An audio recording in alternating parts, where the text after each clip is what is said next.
Oke, terima kasih sudah membuka video kali ini. Pada tutorial kali ini kita akan membahas mengenai basic assembly ya. Nah, jadi nanti yang akan kita lakukan adalah membuat assembly, merakit assembly ya, seperti yang digambar sebelah kiri. Tapi step by stepnya adalah kita akan memasukkan dulu komponen-komponen yang dibutuhkan. Kemudian baru seterusnya kita sambung ya, kita rakit boleh dibilang gitu ya. Atau istilah teknisnya kita definisikan assembly constraint atau batasan-batasan dari assembly-nya, dari komponen-komponennya supaya dia bisa terpasang seperti ini. Oke, langsung saja ke softwarenya. Ini adalah softwarenya ya. Kita langsung saja new.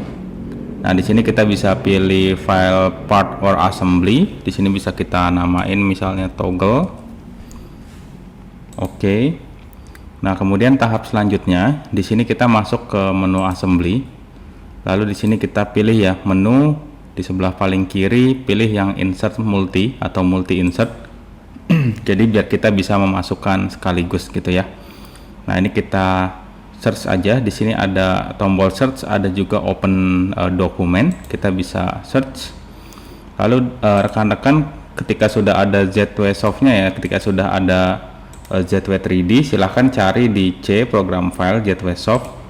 Itu biasanya dia sudah ada contohnya ya untuk assembly yang sekarang akan kita lakukan.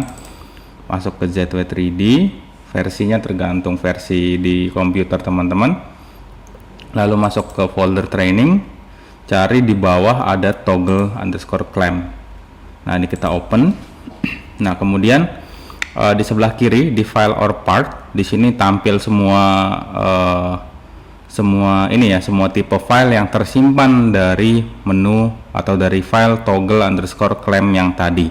Nah, kasusnya di sini saya mau mengambil part-part dari file toggle clamp yang ini ya gitu. Jadi saya hanya akan ambil part-partnya. Jadi saya tinggal klik handle, left side flange, link, right side flange, dan clamp gitu ya. Jadi cukup diklik kiri masing-masing satu kali gitu ya, klik kiri sampai bawah, lalu kita klik OK nanti ya. Nah, untuk assembly tidak usah diambil karena ini yang sudah dirakit ya. Nah, kita mau ngerakit dari awal. Ini kita klik OK. Nah, ini sudah masuk, kelihatannya sudah terakit ya, tapi ini masih mode, boleh dibilang mode ini ya, mode ngambang lah gitu ya, atau mode dia masih bisa kita geser-geser. Nah, di sini saya mau lakukan move dulu. Ini saya move. Ini kita geser-geser dulu ya. Ini saya geser sembarang aja.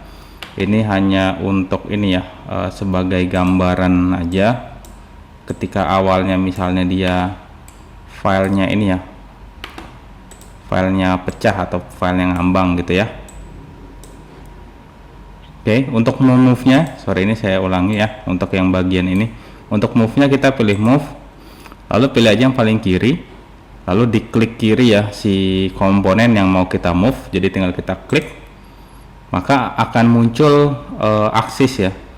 Nah, ini kalau kita mau geser ke aksis Y, jadi langsung klik tahan ya, klik lalu ditahan lalu digeser.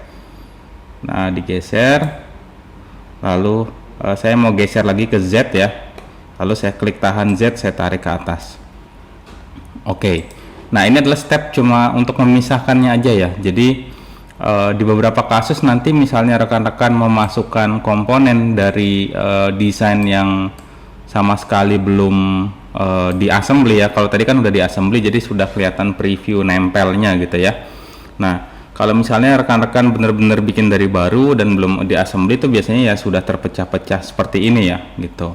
Nah, sekarang tahap selanjutnya, ini tadi kita sudah melewati tahap yang insert komponen ya, memasukkan komponen. Nah, sekarang kita mau definisikan assembly constraint atau kita mau gabung-gabungkan lah gitu ya.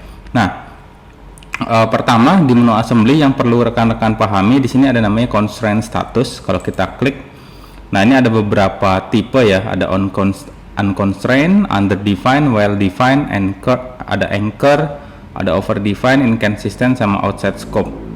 Nah, di sini kita masih belum mengconstrain ya, masih belum kita constrain. Nah, ini adalah menunjukkan kondisi ya, kondisi dari constraint-nya atau status dari constraint-nya. Jadi kalau nanti akan kita bahas lagi, tapi ini hanya penjelasan di awal, nanti rekan-rekan akan paham ketika di belakang ya.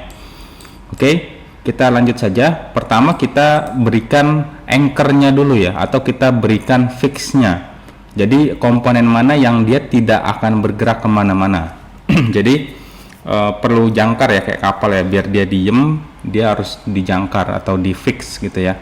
Nah, rekan-rekan masuk ke menu assembly, di sini pilih menu yang namanya toggle fix ya, diklik, lalu diarahkan komponen yang nanti akan menjadi fix ya, kita klik kiri lalu oke. Nah, kalau kita lihat status, dia berubah menjadi anchor atau berwarna coklat ya. Nah, ini dia sudah diem ya, nggak bisa kita geser gitu ya. Nah, ngegesernya nanti bisa pakai drag ini ya, drag, kita klik. Nah, ini nggak bisa digeser karena dia anchor gitu ya, gitu. Kalau yang lain ini bisa kita geser karena dia masih fleksibel ya, masih belum kita definisikan constraint-nya. Nah, sekarang kita rakit lagi ya, ini sudah fix, sudah oke, berarti tinggal kita rakit komponen-komponen lain sesuai dengan constraint-nya atau sesuai dengan batasannya. Nah, kita untuk menambahkan constraint, kita gunakan di sini ya, di menu assembly masih ini namanya common constraint, diklik aja. Lalu first entity atau entity pertama, kita bisa pilih ya, misalnya saya pilih ini ya, si selongsong ini saya mau masukin ke sini. Nah, berarti constraint atau entity pertama, kita klik permukaan lingkarannya ya. Lalu constraint atau entity kedua kita pilih ini ya, klik. Nah, kemudian di constraint komponen kita pilih aja tipenya concentric. Ini ada beberapa tipe ya. Ada yang coincident berarti nanti nempel. Kalau tangent dia bersinggungan. Kalau ini concentric karena kita mau bikin ini satu sumbu, berarti kita pilihnya concentric ya. Lalu klik OK. Nah, ini dia sudah satu sumbu ya. Kalau misalnya ini kita naik turun, dia sudah muter berdasarkan sumbu yang di bawah sini gitu. Jadi dia sudah satu sumbu. Oke, selanjutnya kita tempel ya dari sini ke sini gitu ya. Jadi tinggal diklik permukaannya lalu klik permukaannya. Nah, di beberapa kasus dia akan bisa auto coincident ya, coincident ketika memang posisinya dia sudah oke, sudah tidak ada perdebatan lagi dalam tanda kutip ya. Kalau tadi kan yang lubang itu sebenarnya masih bisa multitafsir, jadi bisa konsentrik atau tangent. Nah, kalau untuk yang dia tidak ada perdebatan lagi atau sudah dipastikan itu hanya satu tipe yaitu coincident, maka dia bisa langsung nempel. Meskipun kita masih bisa ganti ya, misalnya ganti ke paralel atau perpendikular. Nah, ini karena kita sudah setuju nih coincident atau nempel, jadi kita klik OK. Nah, dia sudah nempel. Kemudian ini ya, yang atas ya, yang berwarna pink ini, kita klik permukaan lingkarannya, lalu klik juga ini ya. Nah, kalau kita klik permukaan lingkaran, nah ini ya, kalau sama-sama permukaan dalam, maka dia otomatis mendeteksi concentric.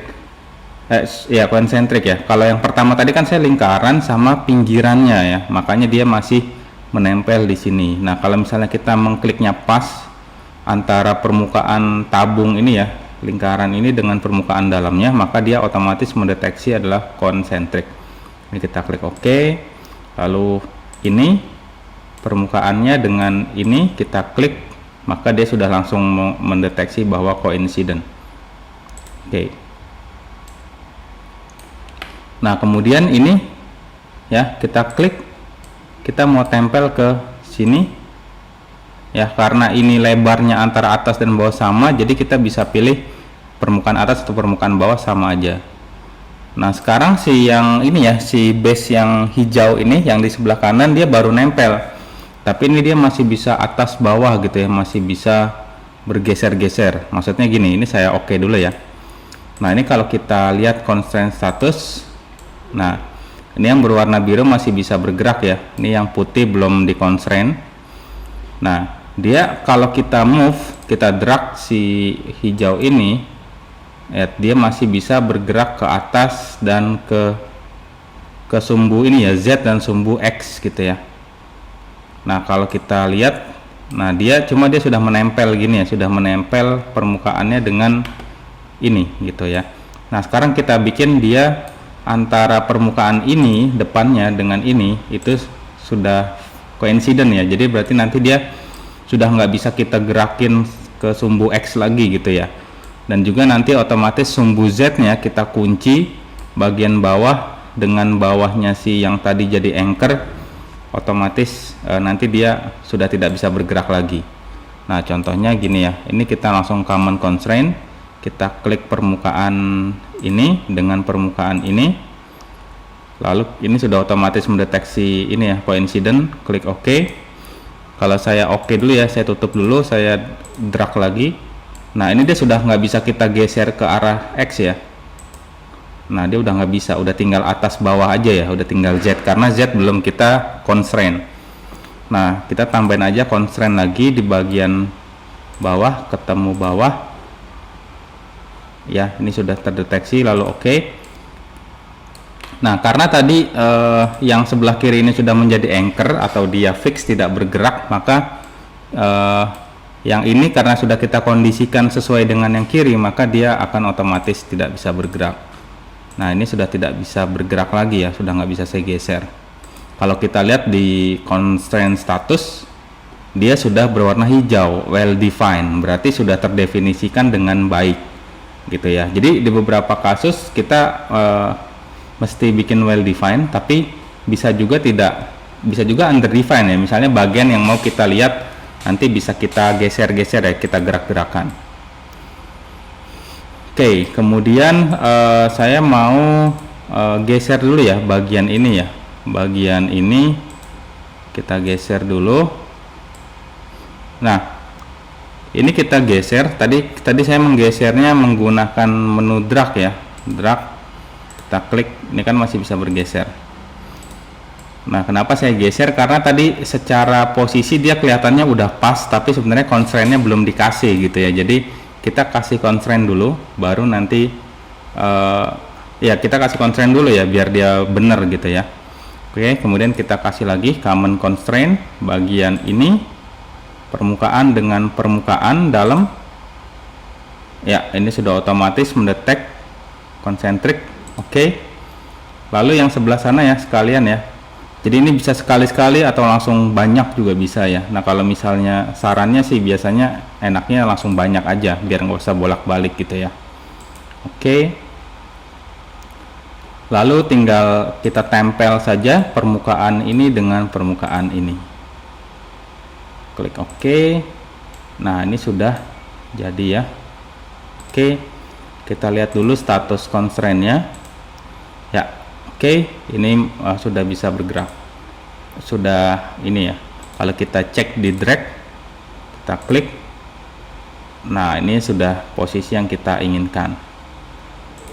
Nah sekarang si ini ya, si link, ini nama komponennya link, kita mau copy ke sana. Sebenarnya bisa beberapa metode ya. Metode pertama bisa kita move copy gitu ya, kita gerakan tapi kita move, kita geser tapi sebenarnya kita sambil mengcopy, atau kita mirror gitu ya. Nah untuk kasusnya di sini kita akan contohkan dengan metode move. Lalu jangan lupa kalau move cuma geser doang ya, seperti yang tadi dia hanya bergeser, tapi di sini kita checklist settingan copy. Oke, saya mau pilihnya move entity point to point aja. Ini sama aja ya sebenarnya. Kalau ini nanti kita pilihnya berdasarkan tadi ya, dynamic move. Nanti ada kayak kompas yang di sininya gitu ya. Nah ini kita pilih aja point to point. Lalu entity-nya ini pastikan udah di checklist ya. Ini kita klik. Lalu kalau sudah kita klik kursor tengah di mouse kita ya. Nah lalu kita klik lagi, terus kita geser. Nah ini kita geser sembarang aja, klik. Nah ini karena sudah selesai, kita klik OK di sini. Nah lalu rekan-rekan silahkan lakukan lagi ya constraint sesuai dengan posisi dari si link yang hasil copy ini ya. Nah di sini command sama, prosedurnya sama ya, tinggal kita ulangi saja. Oke, Oke. Nah, jadi rekan-rekan silahkan dicoba ya. Ini sangat mudah sekali. Kita tinggal membiasakan diri saja. Nah, ini sudah jadi. Kalau kita drag ya, wah ini sudah lengkap ya komponennya ya. Nah, kemudian ada satu fitur yang mau kita pahami di sini ya. Oke, nah sorry nih, ketika saya move, ini saya undo ya di bagian atas nih. Nah, ketika kita melakukan move ataupun drag ya, tadi kan sebelumnya kita copy. Nah, jangan lupa kopinya ini kita unchecklist lagi ya, gitu, karena dia biasanya masih merekam, masih merecord ya. Nah, kalau kopinya di checklist berarti kita dianggap ingin mengcopy dari hasil move yang tadi gitu ya. Nah, kemudian sekarang kita mau bahas satu fitur menarik di dalam menu assembly, yaitu interference check. Kalau kita klik interference check lalu kita cek, nah di sini assembly kita sudah benar ya, sudah tidak ada yang nabrak, sudah tidak ada yang saling bertabrakan. Nah, sekarang saya mau bikin kondisinya bertabrakan dulu ya. Nah, ini saya turunin. Nah, ini ya kelihatan ya sebenarnya udah tembus gini ya. Nah, sekarang kita cek menggunakan interference, langsung cek. Nah, lihat di sini langsung diberikan preview atau tampilan mana saja yang interference ya. Ini kalau kita checklist semua, nanti dia menampilkan semua yang interference. Nah, yang non interference komponen di hidden, disembunyikan. Tapi kalau mau kita tampilkan misalnya transparan, misalnya ini ya, set. Oke, oh ini gini. Nah, ini ya kita hilangin dulu. Nah, kalau kita mau tampilin set juga bisa ya. Tapi lebih bagus sih sebenarnya ini aja ya, kita bikin hidden ya. Jadi nanti semua yang tidak interference hilang. Jadi kita bisa fokus hanya ke komponen yang interference atau saling bertabrakan. Nah, ini kita lihat ya. Ada banyak area. Di sini area pertama tadi antara handle dengan clamp arm. Ini ya, yang pertama. Lalu yang kedua, misalnya ini saya unchecklist, ini kita klik interference kedua, ini masih sama ya dengan handle dan clamp arm, cuma di area yang berbeda, area depan. Kalau tadi area belakang, sekarang area depan. Sekarang yang interference 3, ini antara link, ini ya, antara link dengan si base-nya ya, atau si left side flank. Yang ini pasti yang seberangnya ya. Nah, jadi ini cukup membantu untuk kita menganalisa atau mendeteksi kalau posisi seperti ini ada tabrakan atau enggak, sehingga kita bisa antisipasi. Berarti jangan sampai terlalu ekstrim turunnya seperti ini gitu ya. Oke, jadi mudah sekali ya kita bisa melakukan desain dengan menggunakan Gateway 3D ya. Bisa melakukan assembly dari mulai tadi insert komponen lalu mendefinisikan constraint dengan sangat cepat.